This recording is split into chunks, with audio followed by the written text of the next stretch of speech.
Dear church, let's talk zone leadership with Bob Turner. Hello and welcome to the Dear Church podcast. I'm your host, Chris McCurley. Excited about my guest for a couple of reasons. Bob Turner has always been a good friend of mine, and now he's moved to my area. That's right. You're in Dixon, Tennessee now. We are close. Yes, and your son-in-law was a guest on the podcast That's right. couple of months ago. Chuck has also been a longtime friend of mine, and now that he's in the area, get to hang out with him a little bit more. And that brought you here. That's right. And as I understand it, you followed him. The whole family is just living together. We are intergenerational living. It's good. You know, we enjoy being around the grandkids all the time. And of course, our daughter and son-in-law are awesome. And so we really enjoy it. Yeah. And so the Burns community has been good to you. It has been. It's been really good. Yeah.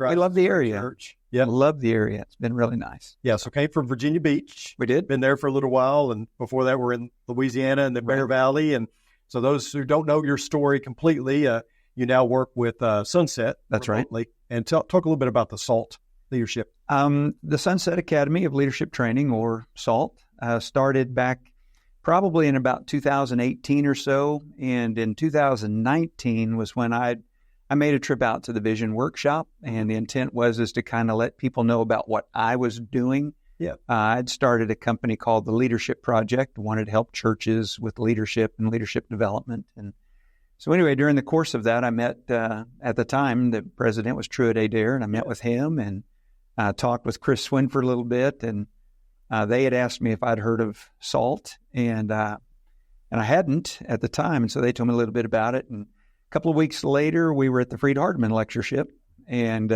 Chris came around the corner and he said, we should merge these two things. We shouldn't work separate. And so we sat down and we spent some time talking about what that would look like. And they asked me to direct the program, and I was like, yes, I'm excited about that. And so for the last 5 years, outside of the year of the pandemic, I've been traveling across the country, working with churches in every area of leadership and leadership development that they need help with. And so that's what we try to do. Yeah, dig a little more into that. What is it like when you go to these different churches? Are you doing seminars? Are you meeting with the elders, or, all the above? Yes. Yeah, all of the above. Sometimes we work with the congregation as a whole, depending on the size of the congregation. Sometimes it's just the elders. Sometimes it's the elders and deacons and ministers. Sometimes it's elders, deacon, ministers, their wives, and it just depends on what they particularly need. Sometimes it's just going in to help rejuvenate a congregation, kind of needs a shot in the arm, and to try to focus on how they can grow and then eventually develop leadership in the congregation. So it just really depends. We tailor everything that we do around what the congregation particularly needs. Right. And so it's been really fruitful. In fact, I'm pretty much booked up for the next year and stay pretty active during the week talking to different congregations and individuals about the work that's going on. That's really interesting. I guess, churches, when they deal with internal issues of whatever kind, you're there to help them. Do you have a team, or is it just you? Or there are three of us primarily that work as a part of the leadership team there at SALT, and one that lives in Lubbock. Work with Mike Vaughn, who lives up here at Indian Mound, not too far from here. And so he and I get together and we can visit about a lot of things in regards to that and stay in touch with all that's going on. He brings a special skill set of strategic planning to the table. And so I'll go in, for example, this past weekend, worked with a congregation in Wiley, Texas. And we worked on creating a vision for that congregation. And they are super excited about the direction of that. Yeah. And so now Mike will come in and he will work with them to develop a strategic plan to help the congregation move toward that vision. Gotcha. And so he'll help them plan out the next year ahead and what that looks like for goals and plans. So it's really a neat partnership. And I really enjoy Mike and working with him. Does a great job working with congregations. So it's been really good. How did you get into the whole leadership, avenue? And I know that's your area of expertise. What started you in on that? Well, I don't know that it's an area of expertise. It's an area that is so dynamic in the sense that it's constantly changing. Yeah. And the more I learn about it, the more I realize I don't know about it, and the more I need to learn about it.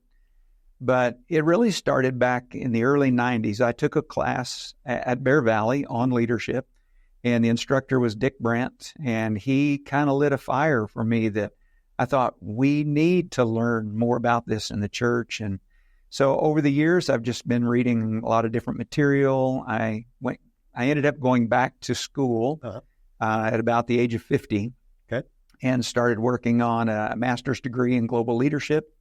And that led to a doctorate in intercultural studies that had an emphasis in adult leadership development. And it just continued to excite me about what I was learning, what I needed to learn, how much there is to learn, and then just starting to see that come to fruition with the development of material, whether that be written material online.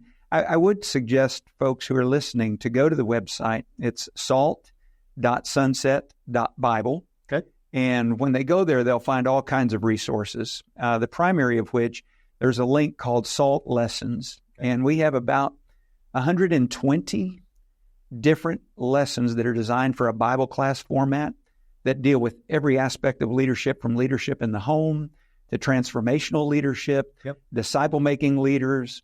There are recently 16 lessons on shepherds and how to work with shepherds, how to become shepherds. So there's just a vast array of material there that's free to download and use for a congregation. So, yeah. Well, and talk a little bit. One of the reasons I want to have you on is this zone leadership concept. Okay. And this is something that really piqued my interest when I saw you kind of diving into it. So talk a little bit, first define what zone leadership is. I know you've written a book about this and talk a little bit about the book where we can get it and all that too. But first define what the term is. Zone leader kind of came about as a result. I don't know that I have a definition. It came about because I was trying to, I came across some material on a website called At Wealth Hike. Mm-hmm. And they were describing the type of zones that people go through when they're investing. Okay. And as I was looking at the characteristics of each of those zones, beginning with the comfort zone, I thought, there are a lot of parallels here to the idea of leadership. Yeah. And so I started working on that, developing it. And I had a comfort zone, and then I had a fear zone and a learning zone. And so I went through all these different zones, and then I did that presentation. That's kind of how the book started, was just a presentation I was working on. And a gentleman came up to me and he said, back when I was in the corporate world, we had a guy that came and talked about the danger zone. And I thought, oh, I like that. So I started adding another zone. And then I talked to someone else, and he said, you're missing a zone. I said, okay, tell me what it is. He said, you need something on the success zone. And I thought, okay, so now I had 6 zones, and that led to somebody saying you need a discovery zone, and then it started looking like a solar system rather than a leadership tool, you know? Right. And so I met with Jeremy Kubicek, who is a co-founder of Giant Worldwide. It's a leadership development company on a corporate level. He and I sat down. I kind of showed what I had. He said, you really have got to narrow this down. Yeah. And so we narrowed it down to 4 zones. And there's the comfort zone, and I'll explain a little bit more about that in just a moment. And from the comfort zone, what happens is the idea of a combat zone, where we have to deal with conflict as leaders and avoid the danger zone that can often happen, but ultimately leading to the end zone where we get to enjoy success. Yeah. And so those are the 4 zones that I primarily developed in the book to help leaders understand how to get people from where they are to where they need to be, and to deal with the conflict that comes in that process. So that's kind of what the book's about. And so as a result of putting all that together and thinking of a title for it, I had a friend suggest the idea of zone leader. And I was like, I like that. Yeah. Zone leader. And it's 7 tactics for how to lead in the zones. Yeah. And one of the things that I did for that book, thanks to you, and several others really, but thanks to you, I was able to interview a number of different military leaders. And General Greg Cheney, I saw that you had him on a podcast once, and I contacted you about reaching out to him. And he was very gracious to help. And so I did an interview with him and 5 other military leaders. I tried to cover every branch that we have in the military. Okay. And I wanted a different perspective on how you communicate a message, how do you know that message was understood, and how do you deal with the conflict that comes from preparing people to deal with conflict and moving through conflict and all that kind of stuff. And And they were so good. The material was so rich, and I couldn't put in the book near what I learned from those guys. But that was probably the highlight for me, is just getting to talk with them about the book and telling them what I was wanting to do with it. And they were a great help to the development of all of especially the 7 tactics for how to lead in those zones. Talk about those tactics. What are those tactics? Well, I'm going to talk about one. Okay. We don't have enough time for me to do them all. Okay. The primary one came from Greg. We were talking about the idea of leading these zones, and he was telling me that no mission is accomplished without first doing reconnaissance. Yeah. And so I had already been thinking about what to put in the book as far as some application and tools to lead through the zones and what that looked like. And I had this idea, we've got to improve the way we communicate. We've got to think more about how we operate and how do we negotiate, when we're in the midst of conflict. And it was my daughter. She said, recon. Yeah. It's recon. That's what you need to do. And so that became the first tactic. Yeah. And so it's really about rethinking. So the recon is, we've got to start by rethinking how we approach these transitions, because people develop a comfort zone. The church is in a comfort zone. Absolutely. We like to do the same things in the same ways because it's comfortable for us. It's kind of safe. It's a place that we feel like we have some control, and I often refer to it as a place we call normal. Yeah.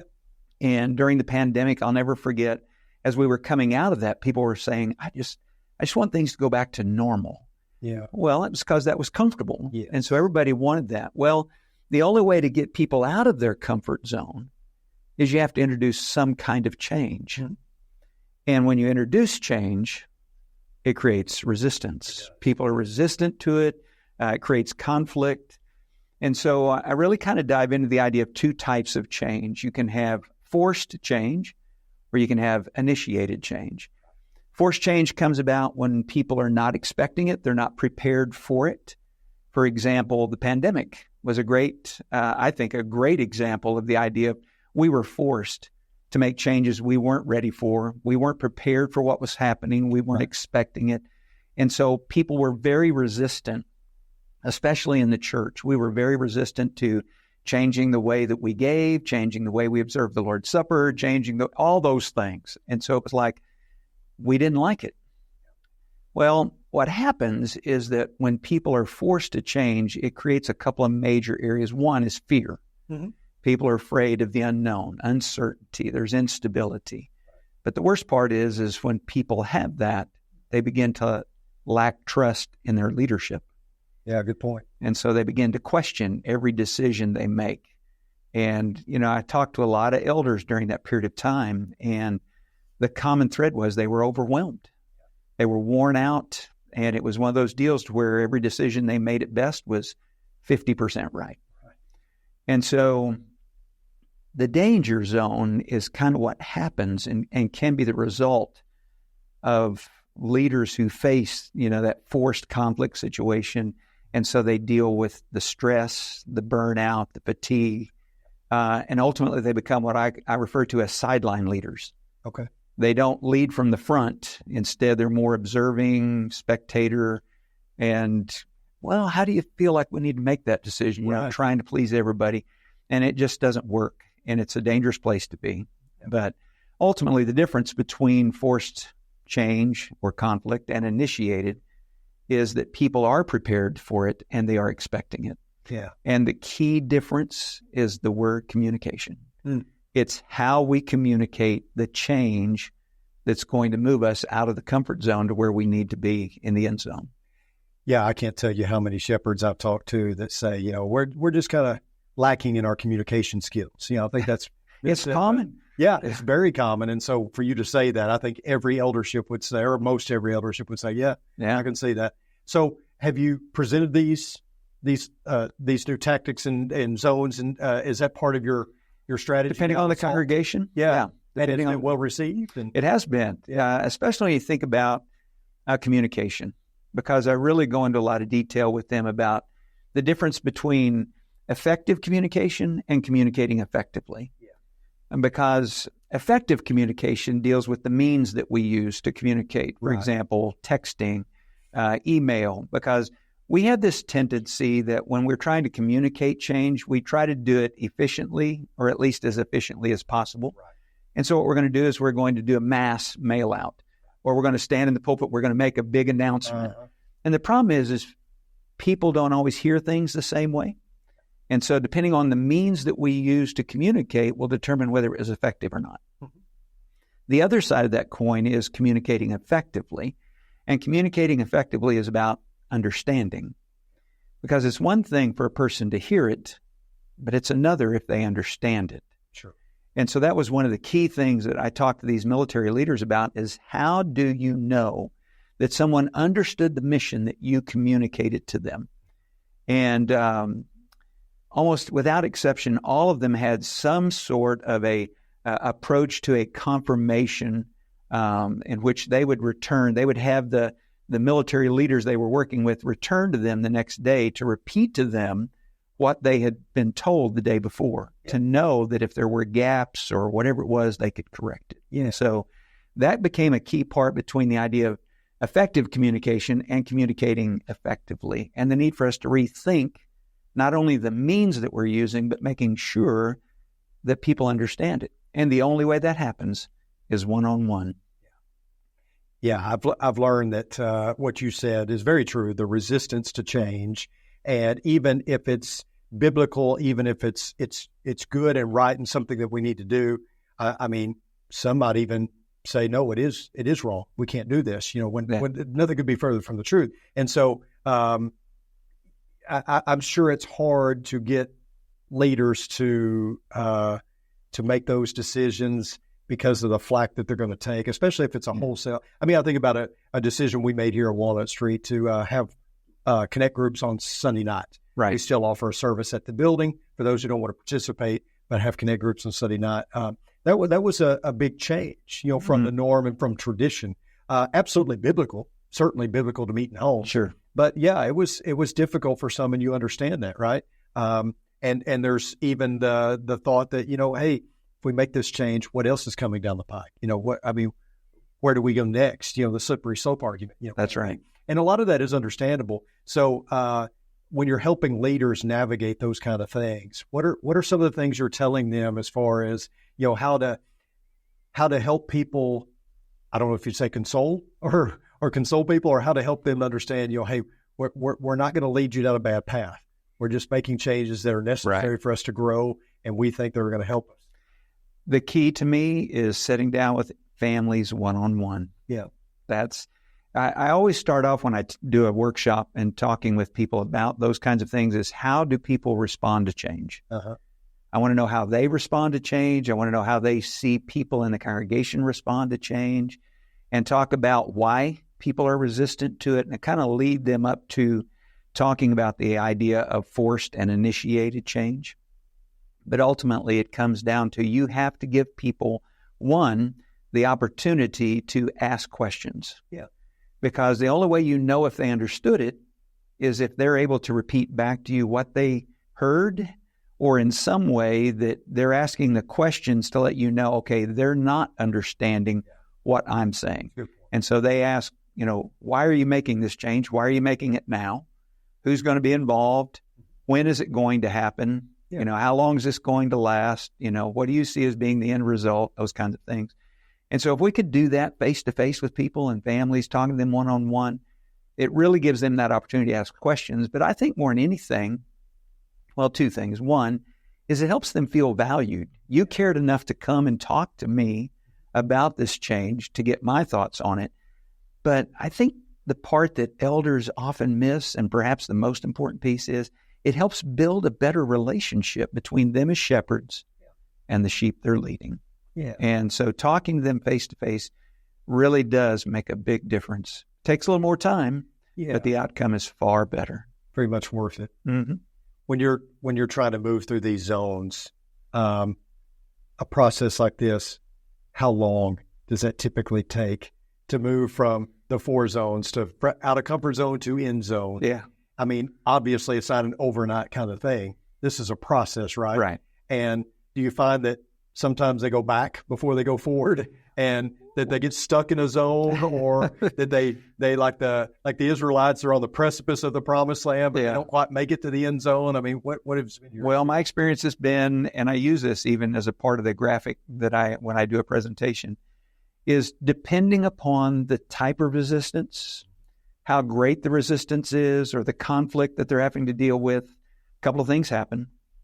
First, what generally happens is they go back into the comfort zone.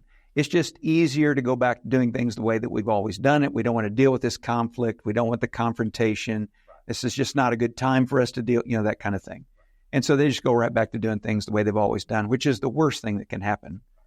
But the other is they can end up in the danger zone. And in the danger zone, leadership starts to struggle among themselves, and they can end up dividing, and it creates division among those who are following. And so those things can be very difficult, and it takes a strong person to be able to lead through that and to be able to get from that comfort zone and deal with the conflict that comes, and to be able to get to a place of celebration and being able to say, hey, we made it. And now, this is the piece that I really try to help elders see, is you got to be careful that once you get there, you can't stay there. Because if we get to the end zone and we stay in the end zone, it just becomes a new comfort zone. Yeah. Let's just do those things that we did to get us here. Yeah. And it's like, well, that's good, but it won't last. It just becomes the new, let's just do things in the same ways that we've always done them, and hoping that things will be different. And of course, it won't work. You just set yourself a whole new routine that becomes tradition and becomes, we can't change it kind of thing. And the thing about leadership is we can't allow that to happen. Yeah.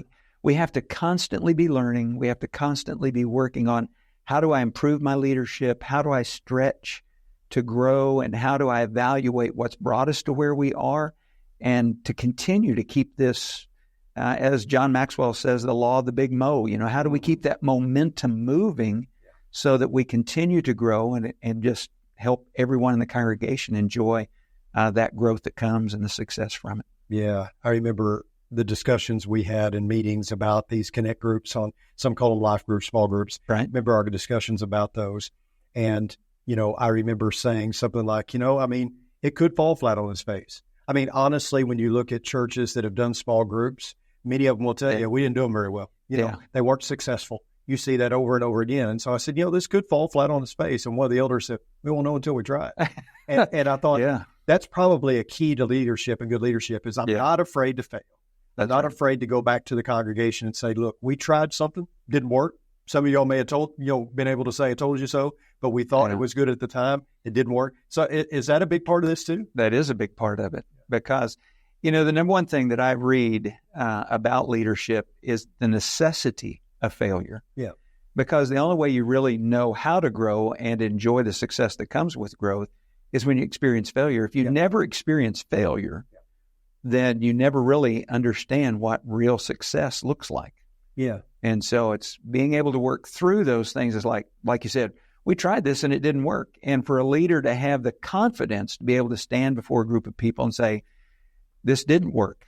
And so we're going to back up now. We're going to figure out learn from it, and what can we do differently that will make this better for the next time. Yeah. And I think this is something that really hits home with me, because I see and hear so much talk about how the church is losing ground, and how, people are leaving the church, and, we're not as current, and we're not making the impact that we used to. And so you address any of that, and it's immediately, whoa, we don't want to do that. We don't want to do this. It's like, so we want to, it seems to me, many times we want to complain that we're losing ground, but we don't want to make the necessary adjustments to gain ground. Yeah. Right. And I'm not talking about things that are unbiblical, certainly not talking about changes that step outside of Scripture, but just things that we can do differently, because much of what we do is tradition-based, so that means that it can change. And, it's a frustration, and I'm sure elders feel that frustration. Oh, I'm sure they do. And I'm sure there's congregations that are frustrated with their elders because their elders won't make the change and they want to, right? Yes. I guess you deal with all those? All of that. Yeah. And helping lead people to know how to deal with that is very difficult, because there is such a mindset of holding on to what we've done and the way we've always done it. And when I talk to them, and kind of like you just brought up, I want them to know that when I use the word change, I'm not talking about changing God's word. I'm not talking about our practice of worship, but there are things we need to change. And even just introducing technology into like Bible classes. And I'm not against the traditional way that we've used, tools for our teaching, whether it's kids or adults. But it's fascinating to me that our kids in schools are using tools like ThinkPads and iPads, and they're using iPhones and Androids, and it's just all technologically based. And then oftentimes when people in the community come and visit and they bring their kids go to those Bible classes and we're using flannel graph and coloring sheets. And it's kind of like, it seems outdated and outmoded. I'm not saying there's not value in those things, but for kids, especially in the community that are coming in, they see that as really outdated, and they don't want to be a part of that. And so there's some changes like that we need to make to advance our technological approach to the classroom, how we're working with kids and our focus on kids. And that's just one of many of those types of things. I think that's difficult. I think that's a hard sell for some, because it's like, well, this worked at this time. Oh, yeah. And, we just need to get back to doing it this way. It's like, no, maybe not. Maybe we need to get back to doing it another way. And what worked at one time, it was great for the time. I've asked those questions among church leaders and just friends of mine that are preachers. Are gospel meetings a thing of the past? Are vacation Bible schools? Do we need to rethink those kind of things?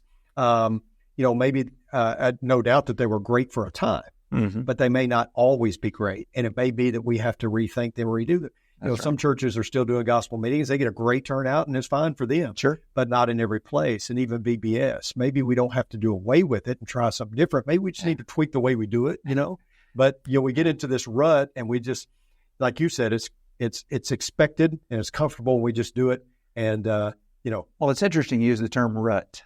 I had a gentleman tell me one time, he said, a rut walked in long enough becomes a grave. Yeah. And I thought, wow. Yeah. And how true that is. And of course, we were talking earlier about recon, rethinking the way we communicate. And the second part of that's rethinking the way we operate. Yeah. Because the way that we operate may need to change it. And it may be the time in which we operate. I love to ask people, why do we meet on Wednesday night at 7:00? Why do we meet on Sunday morning at 9:30 or 10:30? And those are just times. But I love it when people say, oh, yeah, we're accepting of change. And I'm like, try to change your Wednesday night from 7:00 to Thursday night at 6. See how that goes over. It won't be. And then tell me. Yeah. And it is. It's challenging to think in terms of making those kinds of changes. But is it possible that we could be more effective if we met at a different time? I don't know. But the only way to find out is if we ask people. Yeah. We've got to have the kind of relationship where we're communicating both effectively and from an understanding standpoint, but also the means that we're using for it. But we're able to communicate with people to find out what really is more effective. Yeah. And we may not need to change it at all, because it may be exactly where it needs to be. But I know of a congregation that, like many, they had about 25-30% come back on Wednesday night that they had Sunday morning. And they gave me a lot of reasons as to why they thought that was the case. And I said, well, if you found out that if you changed to Thursday night at 6:30 or at a different time, and you could get 75% of the people to come back, would you make that change? And they said no. Yeah. And I thought, that's our problem. That's our problem. Yeah. Do you think it goes like really deep into like the culture that we have created and that we promote in churches, and because there's so many, right? I mean, I was in Abilene, Texas, 30-something churches of Christ. And I've seen this at other places. I've heard preachers talk about it that, you make a change, somebody didn't like it, I'll just go somewhere else. Yeah. And so the culture is not, hey, we're a family, and family sticks together even when it's messy, even when we don't agree with something, we stick together because that's what a family does. But instead of being a family, it's it's an event, or it's a club. And if I don't like what they're doing in any small way or big way, I just stop paying my dues and go somewhere else. You think that's as much of it as anything? It is, but I think that comes back to the way that we communicate the change. Yeah. If we just make a blanket statement that, we've talked about next week, we're going to stop doing this or we're going to start doing that. And people are like, they're shocked. They're like, when did they make that decision? Why are we doing that? And so, it's like a guy said one time, people don't hate change as much as they hate the way we try to change them. And I think there's a lot of truth to that.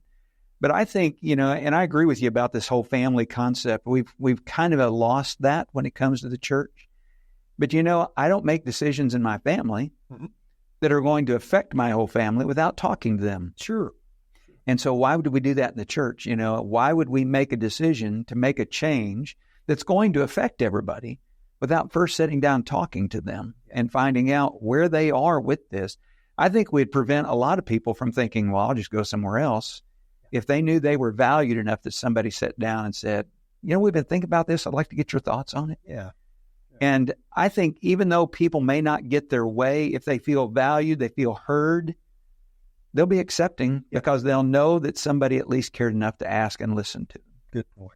Yeah, always goes back to communication. Yeah. I think you can go wrong with good communication. Yeah, absolutely. Bob, thanks for joining me today. Thank you. I appreciate it. So glad you're in my community and that we can hang out more. I'm looking forward to that myself. Yeah, I think my community has been mine for about 17 months, 18 months. I'm an old pro here. I understand. I'm a veteran. I want to thank everyone for tuning in as well. And if you have a question about today's podcast, you can email me at chris.mccurley@rippleoflight.com.